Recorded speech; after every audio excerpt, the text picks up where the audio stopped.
धर्म प्रेमी बंधुओं, आज मैं जीवन के सबसे निकटतम, सबसे नज़दीक प्रसंग की चर्चा करने जा रहा हूँ, जो हमारे जीवन के लिए बहुत ही उपयोगी बात है। आत्मा, परमात्मा, भक्ति, सत्संग, योग, ध्यान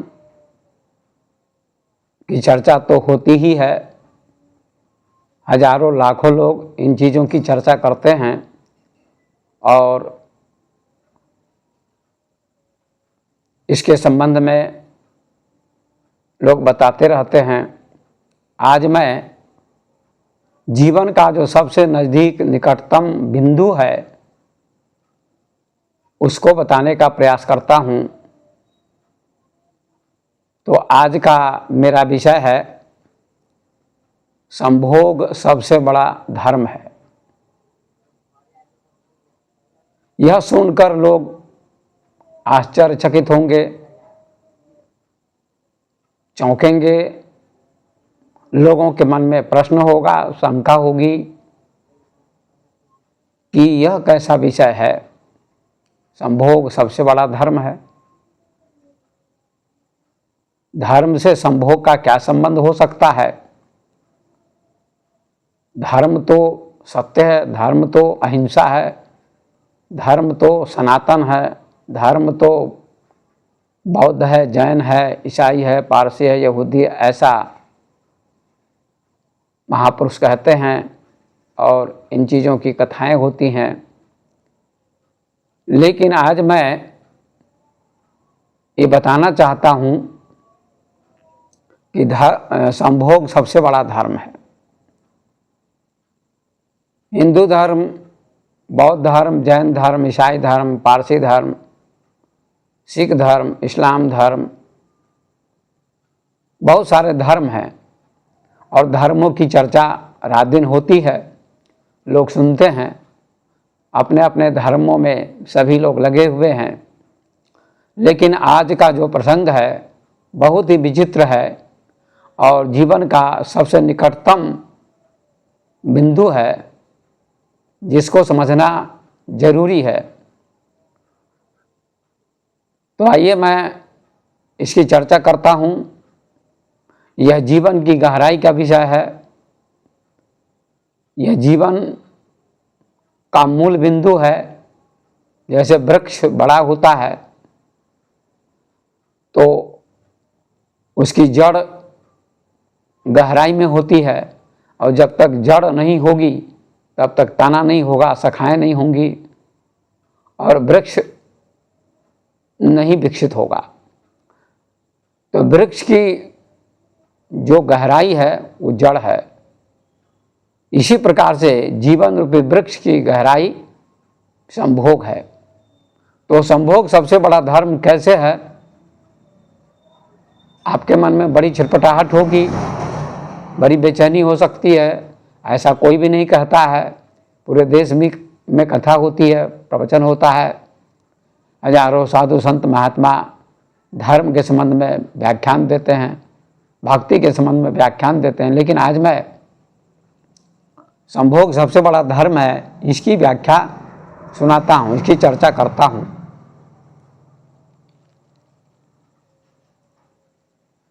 सबसे बड़ा धर्म संभोग कैसे है? सबसे बड़ा धर्म न हिंदू है, न इस्लाम है, न बौद्ध है, न जैन है, न सिख है, न ईसाई है, न पारसी है। क्यों? संभोग नहीं होगा तो धर्म टिक नहीं सकता। आप प्रश्न कर सकते हैं कैसे? तो इसका उत्तर है कि धर्म का प्रचार जिन लोगों ने किया, चाहे हिंदू धर्म हो, चाहे ईसाई धर्म हो, चाहे जैन धर्म हो, चाहे बौद्ध धर्म हो, चाहे कोई भी धर्म हो, सभी धर्मों का प्रचार करने वाले जो महापुरुष हुए, प्रवर्तक हुए, उनका जन्म कैसे हुआ? उनका जन्म संभोग से हुआ। और संभोग नहीं होगा तो शरीर नहीं होगा, शरीर नहीं होगा तो ज्ञान नहीं होगा, और ज्ञान नहीं होगा तो धर्म का प्रचार नहीं होगा। इसका मतलब है इसका अर्थ हुआ कि धर्म की उत्पत्ति भी संभोग से ही होती है। और बड़े बड़े महापुरुष संभोग से ही जन्म लेते हैं। बुद्ध, महावीर, राम, कृष्ण, शंकराचार्य, विवेकानंद, कबीर, नानक, गोरख, पतंजलि, जो भी महापुरुष हुए हैं या अवतारी पुरुष हुए हैं, सबका जन्म संभोग से ही हुआ है। इसलिए संभोग सबसे बड़ा धर्म है। भगवान कृष्ण,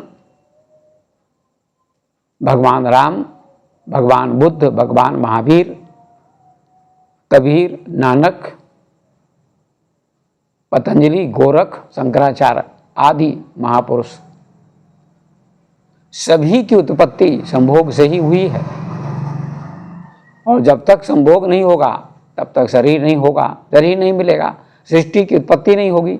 संभोग से ही सृष्टि की उत्पत्ति होती है। इसलिए संभोग सबसे बड़ा धर्म है। अगर संभोग माता पिता नहीं करेंगे तो महापुरुष का जन्म कैसे होगा?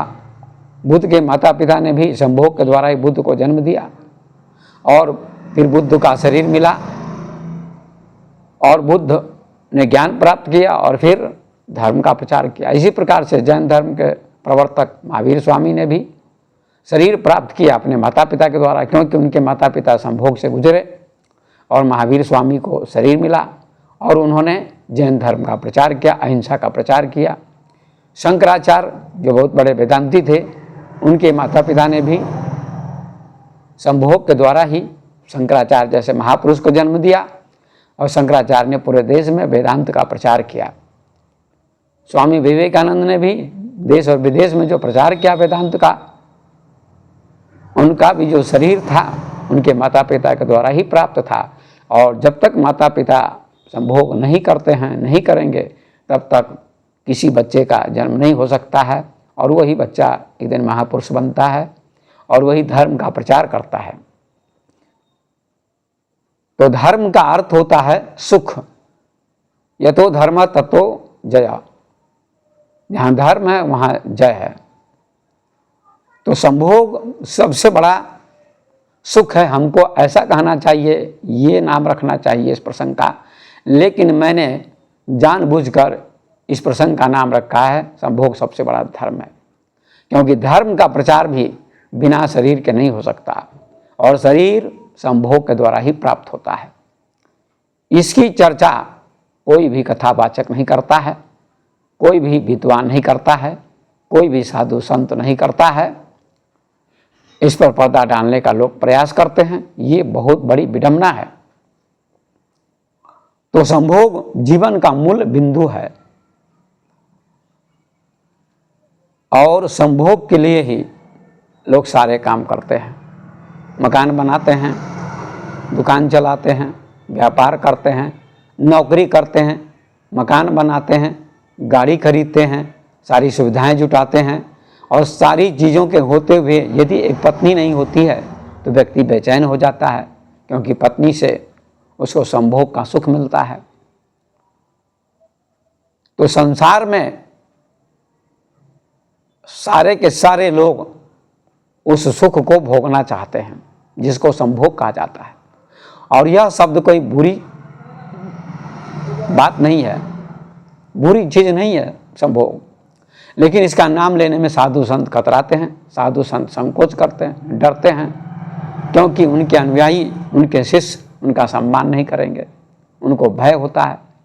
लेकिन जीवन का सबसे बड़ा सत्य यही है। तो संभोग जीवन का सबसे निकटतम बिंदु है, नज़दीक का बिंदु है। इसको समझना आवश्यक है। संभोग के बिना सारे सुख अधूरे हैं। धर्म का प्रचार भी नहीं हो सकता है। धर्म का प्रचार करने वाले बहुत से कथावाचक हैं, बहुत से विद्वान हैं, उनके पास पत्नियां भी हैं, धर्म का प्रचार तो करते हैं, कथा तो करते हैं, प्रवचन तो करते हैं, देश विदेश में जाते हैं, लेकिन अपनी पत्नियों से संभोग का सुख भी प्राप्त करते हैं। ये बात वे मंच पर नहीं कह सकते हैं क्योंकि उनको भय होता है, लेकिन ये बात कहनी चाहिए। उनको डर लगता है कि ये बात कहूँगा तो लोग नाराज होंगे, लोग दुखी होंगे और हमारा साथ छोड़ देंगे। लेकिन जीवन की सबसे बड़ी सच्चाई यही है। तो आइए, पशु पक्षी भी संभोग करते हैं, सारे लोग संभोग करते हैं और संभोग से सृष्टि की उत्पत्ति होती है। तो सारे महापुरुषों ने भी संभोग का अनुभव किया, बुद्ध ने भी किया और अंत में बुद्ध संभोग से समाधि की ओर चले गए, ध्यान किया और समाधि की प्राप्ति हुई। लेकिन संभोग का सुख उन्होंने पूर्ण रूपेण भोगा था, खुलकर भोगा था और संभोग से उब गए। उसके बाद उनको समाधि मिली, ध्यान का आनंद मिला। पहले तो संभोग का आनंद ही जानना होगा। ओशो ने अपनी पुस्तक आत्मपूजा उपनिषद में कहा है कि जो संभोग का आनंद नहीं जानता है वह ध्यान का आनंद भी नहीं जान सकता, क्योंकि संभोग का आनंद प्रथम आनंद है और ध्यान का आनंद उसके बाद का आनंद है। बचपन नहीं आएगा तो जवानी कैसे आ सकती है? बचपन का आना भी जरूरी है, जवानी का आना भी जरूरी है। जब जवानी आ जाती है तो बचपन चला जाता है। तो संभोग का जो आनंद है वह जवानी बचपन का आनंद है और जवानी ध्यान का आनंद है, समाधि का आनंद है। बहुत सुंदर सटीक उदाहरण ओशो ने दिया है। लेकिन लोग ओशो का नाम लेने में हिचकते हैं, कतराते हैं, क्योंकि वे कायर हैं, डरपोक हैं। जितने भी कथावाचक विद्वान हैं, संत महात्मा है देश में, वे सभी डरते हैं नाम लेने से। कुछ लोग बोलते हैं उनका नाम, वे साहसी होते हैं। तो आइए देखिए, सारे महापुरुषों ने भी संभोग का आनंद लिया। महर्षि वेदव्यास, जिन्होंने भागवत की रचना की, जिनकी पूजा होती है, जिनकी कथा होती है भागवत की पूरे देश में विदेश में, उन्होंने भी विचित्र, वीर और चित्रांगद की पत्नियों से धृतराष्ट्र, पांडु और विदुर जैसे 3 पुत्रों को जन्म दिया नियोग प्रथा के द्वारा। लोग कहते हैं कि दृष्टि भोग किया था। ये बिल्कुल गलत है। दृष्टि भोग से संतान नहीं हो सकती है। इस पर पर्दा डाला गया है, ढका गया है। नियोग प्रथा पहले चलती थी। जिस राजा के दरबार में पत्नी से संतान नहीं होती थी, वह राजा ऋषि मुनि को बुलाता था और अपनी पत्नी से संबंध स्थापित करवाता था। तब संतान होती थी, तब वंश राजा का चलता था। यही काम महर्षि वेदव्यास के द्वारा कराया गया। तो नियोग प्रथा के द्वारा, नियोग के द्वारा महर्षि वेदव्यास ने धृतराष्ट्र, पांडु और विदुर को जन्म दिया था। और महर्षि पराशर ने महर्षि वेदव्यास को जन्म दिया संभोग के द्वारा। सत्यवती के साथ उन्होंने संभोग किया। ये संभोग शब्द कहने से लोग काफ़ी चिढ़ने लगते हैं, काफ़ी परेशान हो जाते हैं, जो कि जीवन की सबसे बड़ी सच्चाई है, जीवन का कड़वा सच है। और इसको जाने बिना व्यक्ति आगे नहीं बढ़ सकता। जब तक मकान की नींव को नहीं समझेगा, नींव नहीं होगी तब तक दीवार नहीं हो सकती है, फिर छत नहीं होगी। इसी प्रकार से जीवन की नींव संभोग है और छत, शिखर, ये समाधि है, ध्यान है, परमात्मा का आनंद है। तो महर्षि पराशर ने भी संभोग के द्वारा ही, जो कि ऋषि भेष में थे, संत के भेष में थे, फिर भी उन्होंने संभोग किया। इसमें कोई पाप नहीं है। पाप बलात्कार में है। जहाँ बलात्कार होता है वहाँ पाप होता है। महर्षि पराशर ने सहज भाव से, प्रेम के द्वारा सत्यवती से संभोग किया और महर्षि वेदव्यास जैसे पुत्र को जन्म दिया। ऐसे यशस्वी पुत्र को जन्म दिया जिन्होंने भागवत की रचना की, महाभारत की रचना की। और आज पूरे देश में भागवत की कथा होती है। गीता की व्याख्या विद्वान लोग करते हैं। ये गीता की व्याख्या कहाँ से आई? ये महाभारत कहाँ से निकला? ये भागवत कहाँ से निकला? महर्षि वेदव्यास से। और महर्षि वेदव्यास का जन्म कहाँ से हुआ? महर्षि पराशर के द्वारा। पराशर ने संभोग के द्वारा महर्षि वेदव्यास को जन्म दिया और ऋषि विश्वामित्र ने मेनका के द्वारा शकुंतला को जन्म दिया। तो इस प्रकार से सारे ऋषि मुनियों ने भी संभोग का आनंद लिया अगर संभोग का दमन किया जाता है तो फिर भजन में भी, ध्यान में भी मन नहीं लगेगा। इसीलिए बड़े बड़े ऋषियों ने इसका अनुभव किया, और पुराने जमाने के सारे ऋषि, वेद के ऋषि, उपनिषद के ऋषि, सब ऋषियों ने संभोग का आनंद लिया। सबके पास पत्नियां थी। महर्षि वशिष्ठ के पास जो भगवान राम के गुरु थे, महर्षि संदीपनी के पास जो भगवान कृष्ण के गुरु थे, उन लोगों ने भी इसका आनंद लिया, इससे गुजरे और धर्म का प्रचार किया। भगवान कृष्ण को शिक्षा दी संदीपनी ने, भगवान राम को महर्षि वशिष्ठ ने शिक्षा दी, जिनके पास पत्नी थी। और कहा जाता है कि 100 लड़के उनके थे, पुत्र थे वशिष्ठ जी के। बताइए कितना संभोग का आनंद लिया होगा, कितना संभोग में वे डूबे होंगे, तब 100 पुत्रों को जन्म दिया होगा। ऋषभ देव जी जो भगवान के अवतार कहे जाते हैं, भागवत में उल्लेख है, और उन्होंने भी 100 पुत्रों को जन्म दिया। अब बताइए, ये भागवत का उल्लेख है, ये मेरी बात नहीं है। तो इसको समझने का प्रयास करें। धर्म, सबसे बड़ा धर्म संभोग है। संभोग सबसे बड़ा धर्म है। लोग कथा प्रवचन सुनते हैं और कथा प्रवचन सुन के फिर जाते हैं घर पर, पत्नी के पास सोते हैं और फिर इसका आनंद लेते हैं लोग। अगर 3 घंटा भी लोग कथा सुने और पत्नी के पास न जाए व्यक्ति, तो उसको शांति नहीं मिलेगी। संभोग का आनंद नहीं लेगा तो शांति नहीं मिलेगी, कोई काम भी नहीं कर पाएगा, बुद्धि कुंठित हो जाएगी। इसलिए खुलकर संभोग का आनंद लेना चाहिए। ऐसा ऋषियों ने भी कहा है, ऐसा ओशो ने भी कहा है। ऋषियों ने पहले कह दिया, उसको ओशो ने ओपन किया है, खुला किया है। लोगों ने पर्दा डाला था हजारों वर्षों से, इसको ओशो ने खुला किया है, पर्दा हटाने का काम किया है। हमारे देश में ही खजुराहो का मंदिर है, कोणार्क का मंदिर है। आज भी आप जाइए देख सकते हैं, मंदिर की दीवारों पर, कोणार्क और खजुराहो के मंदिर की दीवारों पर नग्न संभोग करती हुई मूर्तियां हैं। नग्न संभोग करती हुई मूर्तियां हैं और महिलाओं के बड़े बड़े स्तनों का निर्माण किया गया है और दर्शक लोग देखने जाते हैं, आनंदित होकर लौटते हैं।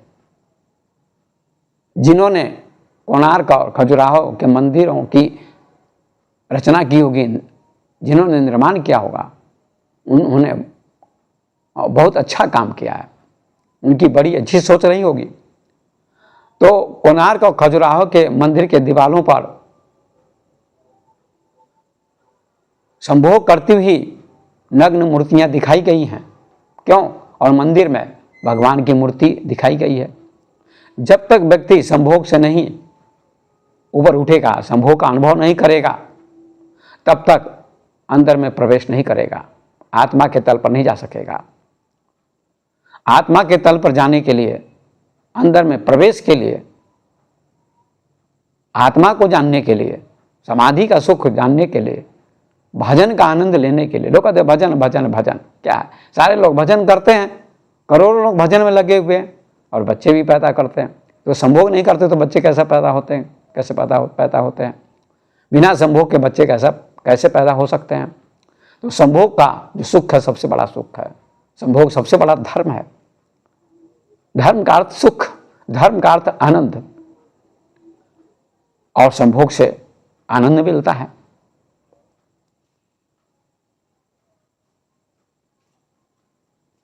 तो खजुराहो के मंदिरों की दीवारों पर जो मूर्तियां हैं, नग्न संभोग करती हुई मूर्तियां, इसका अर्थ है पहले संभोग से गुजरो, उसके बाद समाधि की ओर प्रस्थान करो। यही तो ओशो कहना चाहते थे, यही उनकी पुस्तक में वर्णन है। लेकिन लोगों ने इसका गलत प्रचार किया, संभोग से समाधि की ओर। संभोग में क्या है, होता क्या है? समय और अहंकार थोड़ी देर के लिए मिट जाते हैं, ऐसा ओशो ने कहा है। आप पढ़ के देख सकते हैं। समय और अहंकार दोनों मिट जाते हैं, टाइमलेसनेस, ईगोलेसनेस, थोड़ी देर के लिए, एक क्षण के लिए। और वेदांत की पुस्तकों में भी लिखा हुआ है, मैंने पढ़ा है, कि संभोग में एक क्षण के लिए परम सुख का आनंद मिलता है। परम सुख का आनंद मिलता है। इसका मतलब संभोग में समय मिट जाता है और अहंकार भी मिट जाता है। थोड़ी देर के लिए समाधि का आनंद मिलता है, ध्यान का आनंद मिलता है, जहाँ समय नहीं होता है, अहंकार नहीं होता है। जैसे गहरी नींद में, सुषुप्ति में समय का पता नहीं चलता है, अहंकार का पता नहीं चलता है। वहाँ समय कितना बीता अहंकार होता ही नहीं है, क्योंकि व्यक्ति को पता ही नहीं चलता है गहरी नींद में कि मैं कौन हूँ, काला हूँ कि गोरा हूँ, धनी हूँ कि गरीब हूँ, विद्वान हूँ कि मूर्ख हूँ, इसका कुछ भी पता नहीं चलता है। उसी का नाम सुषुप्ति गहरी नींद है। इसी प्रकार से सुषुप्ति की तरह समाधि में भी समय का पता, संभोग में भी समय का पता नहीं चलता है। थोड़ी देर के लिए समय मिट जाता है और अहंकार मिट जाता है, ये दोनों मिट जाते हैं। यही ओशो ने संभोग से समाधि की ओर पुस्तक में उल्लेख किया है, कहा है, आप पढ़ सकते हैं। और समाधि में ज़्यादा लंबा ऐसा अनुभव होता है, लंबे समय तक समय और अहंकार दोनों मिट जाते हैं, उसका नाम समाधि है।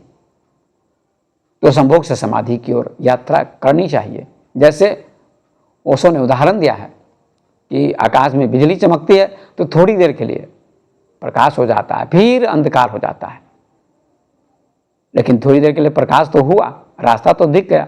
इसी प्रकार से लेकिन जब सूर्योदय होगा, सूर्य निकलेगा, सूर्य का प्रकाश आएगा तो अंधकार बिल्कुल मिट जाएगा, तीनों लोग प्रकाशित हो जाएंगे। इसी प्रकार से समाधि में जो आनंद मिलता है वह सूर्य के प्रकाश जैसा आनंद होता है, और संभोग में जो आनंद मिलता है वह दीपक के प्रकाश जैसा आनंद होता है।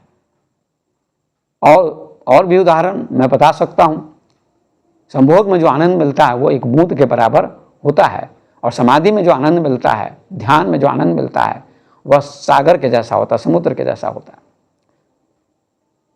एक बूंद आनंद संभोग का आनंद है, लेकिन वह भी आनंद है। और समाधि का आनंद समुद्र जैसा है, सागर जैसा विराट है। जब समाधि का आनंद मिलेगा, संभोग का आनंद फीका पड़ जाएगा, छोटा हो जाएगा, लेकिन ये भी आनंद है। पर इसकी लोगों ने बड़ी निंदा की। आज भी मैं सुनता रहता हूँ यूट्यूब पर, लोग निंदा करते रहते हैं, लोग निंदा करते रहते हैं, साधु संत निंदा करते रहते हैं, संभोग की चर्चा भी नहीं करते। विषय वासना पाप है, विषय वासना पाप है, स्त्रियों से दूर रहना चाहिए। तो तुम्हारा जन्म कैसे हुआ? क्या आकाश से हुआ? शंकराचार्य जैसे महापुरुष से जब प्रश्न पूछा मंडन मिश्र की पत्नी ने काम के संबंध में, आप बताइए काम का सुख कैसा होता है, संभोग का सुख कैसा होता है? बड़े बड़े विद्वान इस पर व्याख्यान देते हैं, लेकिन केवल काम कहेंगे, संभोग नहीं कहेंगे। संभोग का सुख कैसा होता है, स्त्री का सुख कैसा होता है? शंकराचार्य चुप हो गए, मौन हो गए, कहा इसके लिए समय देना होगा। तो मंडन मिश्र की पत्नी ने समय दिया, कहा कि ठीक है मैं समय देती हूं, लेकिन उत्तर दीजिए। कहा जाता है कि शंकराचार्य अमरुक राजा जो मर चुका था उसके शरीर में प्रवेश करते हैं, वह जीवित हो जाता है, और फिर अमरुक की जो पत्नी थी रानी, उसके साथ शंकराचार्य ने स्त्री सुख भोगा। कई महीनों तक स्त्री सुख का आनंद लिया। उसके बाद उस शरीर को छोड़कर आते हैं, तब मंडन मिश्र की पत्नी को उत्तर देते हैं। ऐसा उल्लेख दिग्विजय शंकर एक पुस्तक है, उस पुस्तक की रचना करने वाले विद्वान ने लिखा है। तो परिस्थिति आने पर शंकराचार्य को भी इसका अनुभव करना पड़ा। भारतवर्ष में ही कालिदास हुए महाकवि, महर्षि वात्स्यायन हुए, और महर्षि वात्स्यायन ने एक पुस्तक लिखी है कामसूत्र। उसमें संभोग की सैकड़ों विधियां लिखी हुई है, कैसे संभोग करना चाहिए, कैसे स्तन का स्पर्श करना चाहिए, अनेकों विधियों का वर्णन किया गया। लेकिन संभोग से समाधि की ओर जाने की विधि एक भी नहीं लिखी हुई है, केवल संभोग करने की अनेकों विधियां बताई गई हैं। लेकिन समाधि कैसे मिलेगी, मुक्ति कैसे मिलेगी, इसका वर्णन, इसकी एक भी विधि कामसूत्र में नहीं मिलेगी आपको। पर ओशो ने संभोग से समाधि की ओर जो पुस्तक, उसमें विधि का वर्णन क्या है कि संभोग से समाधि कैसे मिलेगी।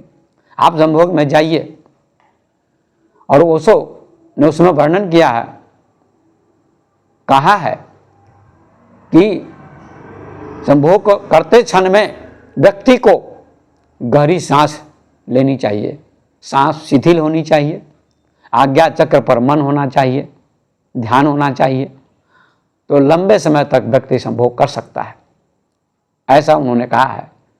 संभोग करते क्षण में, करते समय में आज्ञा चक्र पर ध्यान होना चाहिए, जो दोनों आंखों के बीच में है उसका नाम आज्ञा चक्र है, वहाँ मन को केंद्रित करना चाहिए, और आपकी श्वास बिल्कुल शिथिल होनी चाहिए, घबराहट नहीं होनी चाहिए, बेचैनी नहीं होनी चाहिए, परमात्मा की तरह पत्नी के पास जाना चाहिए, पत्नी को भी परमात्मा की तरह पति के पास जाना चाहिए, और पति को भी परमात्मा की तरह पत्नी से प्रेम करना चाहिए।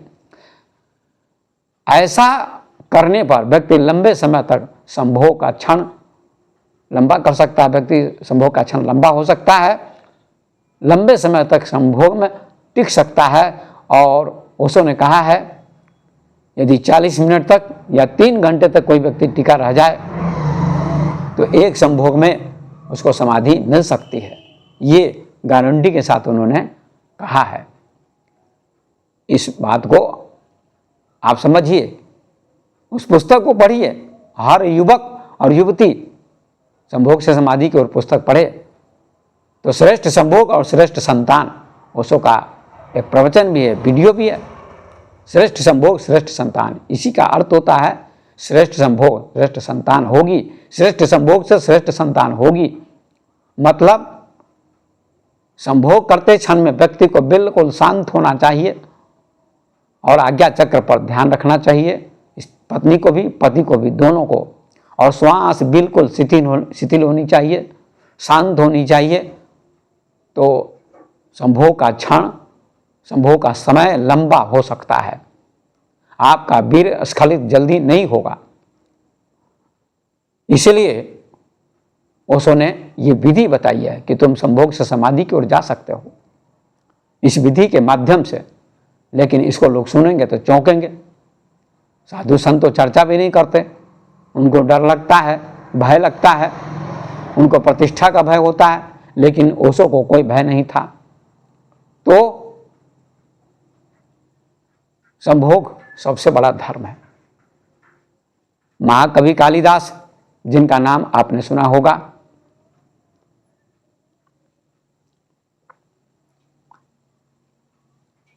कालिदास ने एक पुस्तक लिखी है, उसका नाम है कुमार संभवम। वह पुस्तक मैंने तो नहीं लिखी है। उस पुस्तक में कालिदास ने शिव और पार्वती के संभोग की विस्तार से चर्चा की है। विवाह के बाद शिव जी 1 महीने तक ससुराल में रह गए और तरह तरह से उन्होंने पार्वती जी के साथ काम सुख को भोगा, स्त्री सुख को भोगा, संभोग का आनंद लिया। ऐसा तुलसीदास जी ने, महाकवि कालिदास ने विस्तार से लिखा है। आप उस पुस्तक के 8वें सर्ग, 9वें सर्ग और 10वें सर्ग में पढ़ सकते हैं। ऐसा कालिदास ने लिखा है। और तुलसीदास जी ने भी रामचरितमानस के बाल कांड में वर्णन किया, लिखा है शिव जी पार्वती जी के बारे में। शिव जी के बारे में, जब शिव जी का विवाह हो गया पार्वती जी के साथ, तो जब घर पर आते हैं, कैलाश आते हैं, कैलाश पर्वत पर, तो तुलसीदास जी लिखते हैं चौपाई में, चौपाई भी है, मैं आपको बताता हूँ। करही विविध विधि भोग विलासा, गणन समेत बसही कैलासा, हर गिरजा बिहार नित नयु, ये विधि काल विपुल चली गयु। करही विविध विधि भोग विलासा, अनेक प्रकार से शिव जी भोग विलास करते हैं। गणन समेत बसही कैलासा, गणों के साथ कैलाश पर बसते हैं, रहते हैं। हर गिरजा बिहार नित नयु, नित्य बिहार करते हैं शिव और पार्वती, यही विधि काल विपुल चली गई। इस प्रकार से बहुत समय व्यतीत हो गया। ऐसा तुलसीदास जी ने भी लिखा है। रामचरितमानस की रचना करने वाले गोस्वामी तुलसीदास जी ने ऐसा लिखा है। तो संभोग जीवन का निकटतम बिंदु है, इसको समझना जरूरी है। संभोग की निंदा नहीं होनी चाहिए।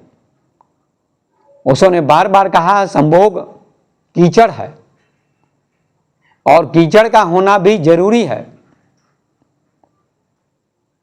लेकिन जब फसल तैयार हो जाती है तो कीचड़ सूख भी जाता है।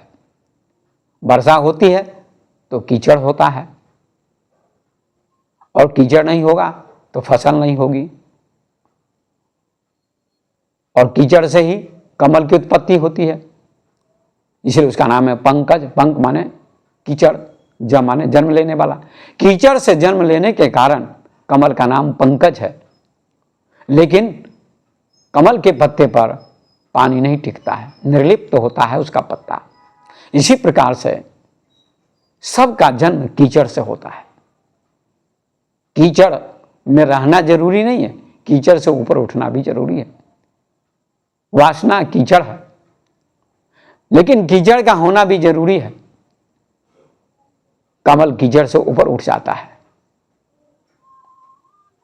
उसके पत्ते ऊपर उठ जाते हैं, और उस पर पानी जब पड़ता है, वर्षा होती है, वर्षा की बूंदें पड़ती हैं, तो उसके पत्ते भीगते नहीं हैं, निर्लिप्त रह जाते हैं। इसी प्रकार से ज्ञानी लोग, योगी लोग, ध्यानी लोग ध्यान करके धीरे धीरे ऊपर उठ जाते हैं। तो संभोग की निंदा नहीं होनी चाहिए। संभोग सबसे बड़ा धर्म है, इसको आप लोग बड़े गौर से सुनिए, समझिए। और आज जो जनसंख्या भारत की बढ़ रही है, इतनी शिक्षाएं दी जा रही धर्म की, भक्ति की, ब्रह्मचर्य की, जनसंख्या क्यों बढ़ रही है? ब्रह्मचर्य की शिक्षा देने के बाद भी जनसंख्या बढ़ रही है। जनसंख्या घटनी चाहिए। ये ब्रह्मचर्य की शिक्षा जो देते हैं वे खुद उसमें लिप्त होते हैं, मन से चिंतन करते रहते हैं, काम का, वासना का। ओशो ने कहा है कि जब मैं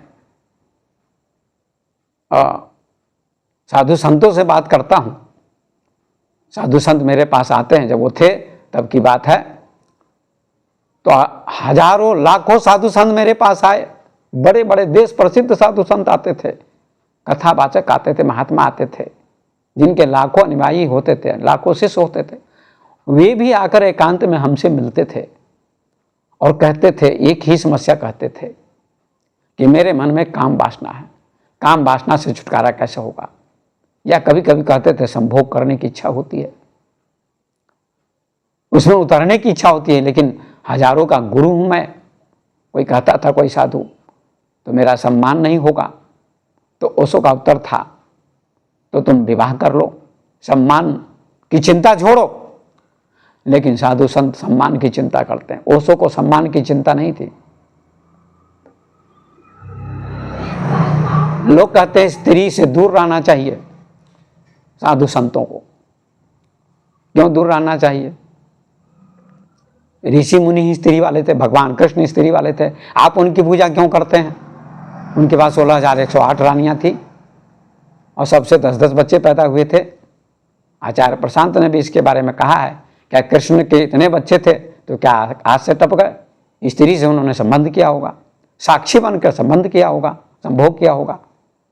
तो मेरे बंधुओं, ओशो का कथन है कि संभोग, आज मेरा प्रसंग है, संभोग सबसे बड़ा धर्म है। और ओशो कहते हैं संभोग से समाधि की ओर। तो साक्षी बनकर, दृष्टा बनकर आप संभोग में उतरे और संभोग से समाधि की यात्रा करें, तो आपका जीवन सफल होगा। तो आज का विषय बड़ा ही क्रांतिकारी है और सच कड़वा होता है, इसको समझने का आप लोग प्रयास करें। तो मैं अपनी वाणी को विराम देता हूँ। संभोग सबसे बड़ा धर्म है, इसको समझें और जीवन में उतारने का प्रयास करें, आगे बढ़ें। यही कहते हुए अपनी वाणी को मैं विराम देता हूँ। धन्यवाद।